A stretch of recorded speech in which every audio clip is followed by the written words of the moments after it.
It was Halloween weekend, and since Tuesday was Halloween, all the big parties were happening that Saturday. My friends and I were scrambling for last-minute plans.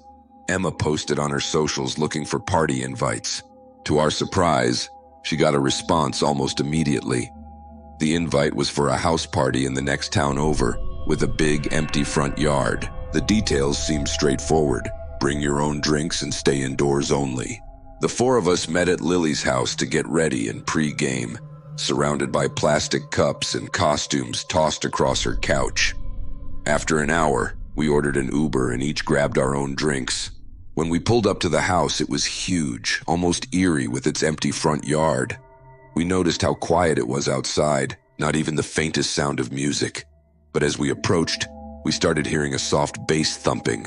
We entered a dimly lit room filled with orange Halloween lights, casting shadows on the walls. The air smelled faintly of old furniture and dust. We looked around, realizing we didn't recognize anyone. Emma texted our guy friends to see if they'd arrived yet. An older man suddenly approached, introducing himself as Ben. He mentioned his son Adam was hosting the party and offered us drinks from a big cooler in the kitchen. Ben, who seemed in his 50s, was oddly enthusiastic about the party, and he kept encouraging us to take shots. He handed us each a red Solo cup filled to the brim. I sipped cautiously, feeling slightly uneasy. I left my phone to charge in an outlet by the beer pong table, only to realize later it wasn't working. Ben suddenly reappeared, this time bringing more drinks. I was starting to feel tipsy, maybe a bit too much. Our friends arrived and soon things became a blur. One moment I was talking to Kevin.